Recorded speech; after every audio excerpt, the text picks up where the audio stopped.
Một số học sinh ở Sơn La được sửa bài thi có bố làm trong công an, giáo dục của tỉnh. Giọng đọc được nghiên cứu và phát triển bởi các kỹ sư Trung tâm Không gian mạng Viettel. Ngày 24 tháng 3 năm 2019, theo thông tin từ tờ Lao động đăng tải, trong số 44 thí sinh ở Sơn La được sửa bài thi trong kỳ thi Trung học phổ thông quốc gia 2018 thì có nhiều thí sinh có bố làm trong công an, giáo dục của tỉnh. Bạn đang nghe tiếng nói nhân tạo từ Trung tâm Không gian mạng Viettel. Giọng đọc thuộc bản quyền Trung tâm Không gian mạng Viettel. Đơn cử như trường hợp của T, N, D, học chuyên văn, là thí sinh có tổng điểm các môn cao nhất cả nước, toán 9,6, ngữ văn 9,0, lịch sử 10, địa lý 8,25, tiếng A.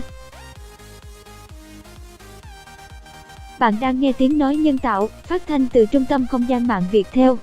H10. Bố mẹ N, D đều làm trong công an. N, I, K có điểm rất cao khối D1, toán 9,6, văn 9, tiếng A. Giọng đọc được phát hành bởi Trung tâm Không gian mạng Viettel. H9,6. Theo phản ánh của phụ huynh ở Sơn La, học sinh N, I, K là con một vị cán bộ trong giáo dục của tỉnh.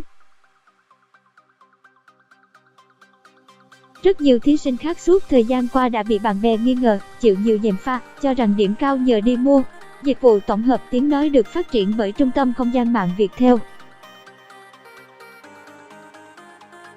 Giọng đọc được phát hành bởi Trung tâm Không gian mạng Viettel. Trong số này, nhiều em đã nhập học vào các trường công an, quân đội, y dược. Việc công bố danh sách thí sinh gian lận thi cử sẽ là cách để những thí sinh bị nghi ngờ mua điểm, nếu học thật thi thật thì được minh oan và trả lại danh dự. Tiếng nói từ Trung tâm Không gian mạng, Tập đoàn Công nghiệp Viễn thông Quân đội Viettel. Nhiều phụ huynh ở Sơn La có con tham dự kỳ thi Trung học phổ thông quốc gia 2018 cũng bày tỏ mong muốn cơ quan chức năng xử lý nghiêm vụ việc sửa bài thi cho dù đó là con của bất cứ lãnh đạo nào. Ảnh minh họa chị Hoa, sống tại Sơn La chia sẻ, việc công bố danh sách gian lận sẽ giúp lấy lại công bằng cho nhiều học sinh khác, bởi nhiều nguồn tin cho rằng, không ít thí sinh có điểm cao bất thường trong tỉnh là con cháu lãnh đạo các phòng ban. Dịch vụ tổng hợp tiếng nói được phát triển bởi Trung tâm Không gian mạng Viettel. Cảm ơn bạn đã sử dụng giọng đọc nhân tạo của Viettel. Con chúng tôi được hưởng nửa điểm ưu tiên cũng quá khổ sở. Nhiều em gia đình không có điều kiện, để đạt được 22, 23 điểm phải khổ luyện học hành. Bản quyền thuộc về Tập đoàn Công nghiệp Viễn thông Quân đội Viettel. Trong khi đó nhiều người học hành lằng nhằng, không chú tâm mà điểm thi 3 môn nâng lên 26,55 tức gần 9 điểm môn. Tiếng nói từ Trung tâm Không gian mạng Viettel. Điều đó thực sự bất công, chị Hoa nói. Chị Dung, một phụ huynh khác tại tỉnh Sơn La cũng cùng chung nỗi ứ. Cảm ơn bạn đã tin tưởng sử dụng dịch vụ của Trung tâm Không gian mạng Viettel. Là một người đầu tư cho việc học hành của con, chị Dung cho biết bản thân chị phải rất nhiều tiền cho con đi học thêm, thậm chí là nhiều khóa học khác ở bên ngoài nên điểm thi tiếng A. H của con mới đạt được 8.5 điểm trong kỳ thi Trung học phổ thông quốc gia năm 2018. Vì vậy, việc nhiều thí sinh không học hành tử tế nhưng nghiễm nhiên được 9, 10 điểm môn là điều vô cùng bất công. Tiếng nói từ Trung tâm Không gian mạng Viettel.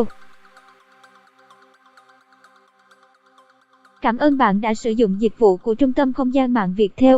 Kết quả cao hay thấp, theo chị Dung, 44 học sinh chắc chắn không thể được đi học nữa. Chị Dung lấy dẫn chứng, có không dưới 3 em tại địa phương của chị, thị trấn Hát Lót, Mai Sơn. Sau khi thi xong đều không giấu giếm bạn bè rằng đã được lo lót và chắc chắn đỗ. Cảm ơn bạn đã tin tưởng sử dụng dịch vụ tổng hợp tiếng nói của Trung tâm Không gian mạng Viettel. Dịch vụ tổng hợp tiếng nói được cung cấp bởi Trung tâm Không gian mạng Viettel. Những em này đều có người nhà làm chức to hoặc làm ở các ban thi. Các em đã đỗ vào những trường đại học lớn và vẫn đang theo học. Bản quyền thuộc về Tập đoàn Công nghiệp Viễn thông Quân đội Viettel. Tôi khẳng định những học sinh này đều biết việc mình được nâng điểm. Trong khi con cái chúng tôi cũng đi học, cũng chật vật ôn luyện nhưng những học sinh khác chỉ cần có tiền đã vào được trường đại học lớn thì quá bất công. Tôi mong các cơ quan chức năng phải xử lý thật nghiêm những người vi phạm, chị Dung bày tỏ. Bản quyền thuộc về Tập đoàn Công nghiệp Viễn thông Quân đội Viettel.